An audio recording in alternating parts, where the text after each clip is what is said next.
నమస్తే, welcome to our channel. కూటమి ప్రభుత్వం అధికారంలోకి వచ్చినప్పటి నుంచి కూడా ప్రభుత్వం ఎటువంటి నిర్ణయం తీసుకున్నా, లేదు అంటే ఏ స్కీమ్‌ని ఇంప్లిమెంట్ చేసినా దానిపైన దుష్ప్రచారాలు, ఫేక్ ప్రచారాలు ఎక్కువవుతున్నటువంటి నేపథ్యం సోషల్ మీడియాలో అయితే విపరీతంగా ఈ ఫేక్ ప్రచారాలు చేస్తున్నారు. మరి వీటన్నిటిపైన కూడా సీఎం చంద్రబాబు నాయుడు గారు స్పందించారు. ఫేక్ ప్రచారాల పైన అప్రమత్తంగా ఉండాలంటూ కూడా ఆయన సూచించడం జరిగింది. ఇకపోతే సాక్షిలో కూడా చూసుకున్నట్లయితే ఇప్పటికే చాలామంది ఈ పత్రిక పైన పరువు నష్ట దావా వేసిన సంగతి మనకు తెలిసిందే. ఇటీవల బిఆర్ నాయుడు గారు కూడా టీటీడీ పైన విమర్శలు చేస్తున్నారు, ఫేక్ ప్రచారాలు చేస్తున్నారంటూ 10 కోట్ల రూపాయలకు గాను పరువు నష్ట దావా వేశారు. మరి ఈ నేపథ్యంలోనే గిరిజన సంక్షేమ శాఖ మంత్రి అయినటువంటి గుమ్మిడి సంధ్యారాణి కూడా సాక్షికి సవాల్ విసురుతూ 12 గంటల్లోపు క్షమాపణలు చెప్పాలి, లేదా నేను కూడా పరువు నష్ట దావా వేస్తానంటూ ఆమె చెప్పారు. ఇంతకీ ఏం జరిగింది, గుమ్మిడి సంధ్యారాణికి సంబంధించిన దానిపైన సాక్షి ఏం కథనం రాసింది, ఇటువంటి అంశాలన్నీ కూడా చర్చించడానికి మనతో పాటుగా ఉన్నారు సోషల్ యాక్టివిస్ట్ శ్రీలీల గారు. నమస్తే మేడం. నమస్తే అమ్మా.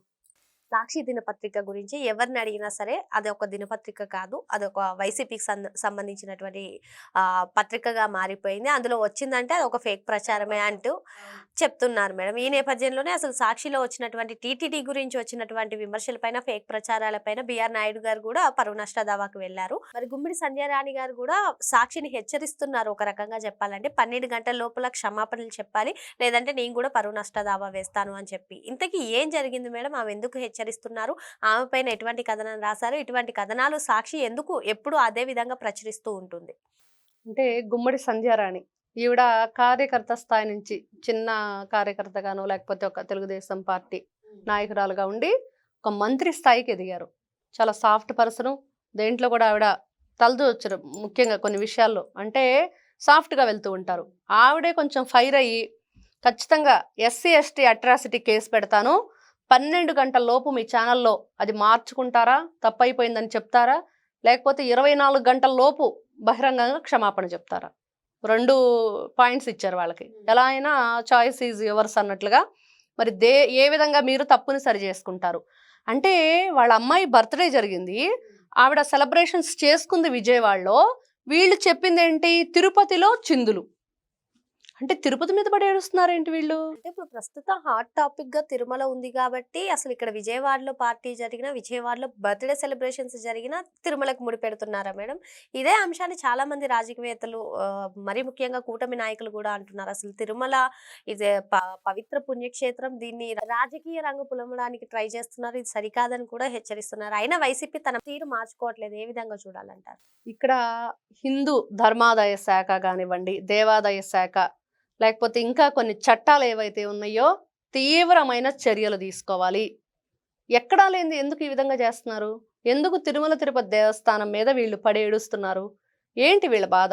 ఈ రోజున గుమ్మడి సంధ్యారాణి గారు తన పాప బర్త్డే సెలబ్రేషన్స్ చేసుకుంది. అక్కడ ఆవిడ అదే చెప్పారు, మేము విజయవాడలో చేసుకున్నాము, తిరుపతిలో చిందులు అని రాసిన మిమ్మల్ని ఏ విధంగా వీళ్ళకి పనిష్ చేయాలి అంటే, అసలు వీళ్ళు విచక్షణ అనేది మర్చిపోయి ఏం మాట్లాడుతున్నాం, ఏం మాట్లాడకూడదు, ఏం రాయాలి అంటే, వీళ్ళు బూతులు తిట్టించడానికి స్క్రిప్ట్లు ఇచ్చిన వాళ్ళు కదా. ఛానల్ నుంచి వచ్చిందని పోసాని కృష్ణమురళి చెప్పాడు కదా.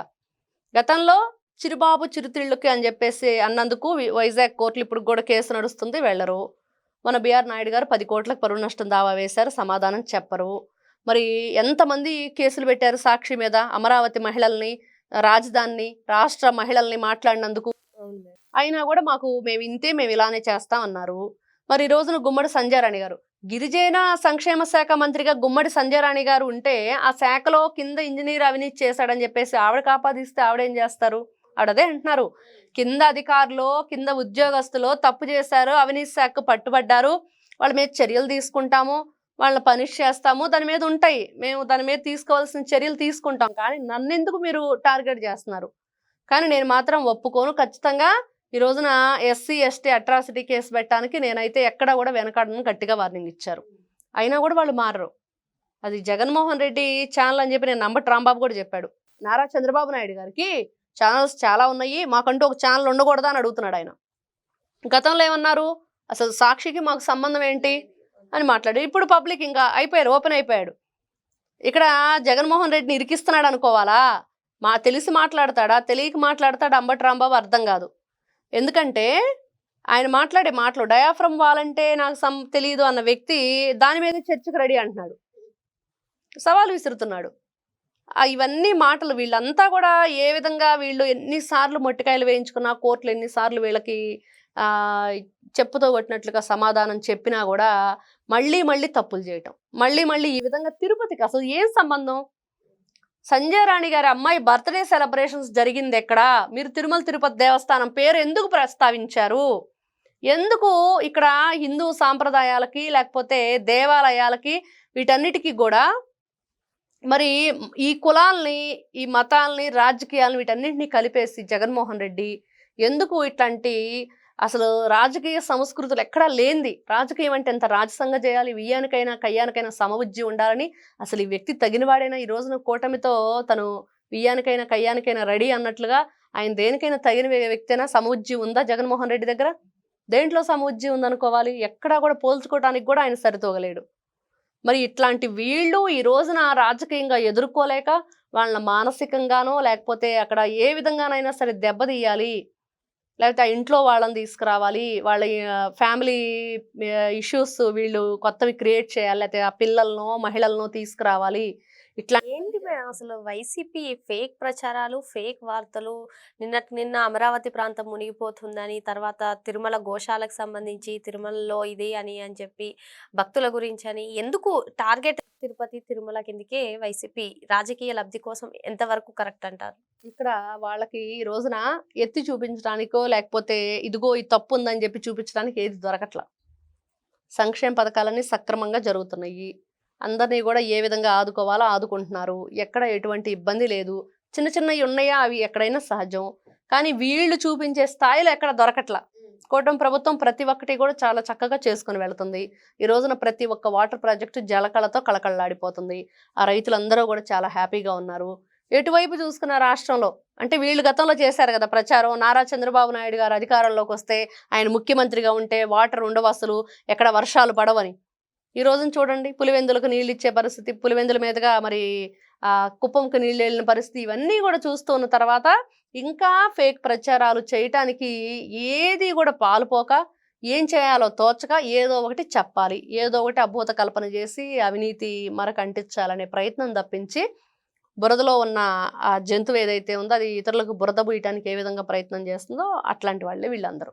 మరి ఈ ఫేక్ ప్రచారాల పట్ల, ఫేక్ వార్తల పట్ల కూటమి ప్రభుత్వం అప్రమత్తంగా ఉందా? అదే విధంగా ప్రజలు నమ్మే పరిస్థితిలో ఉన్నారా?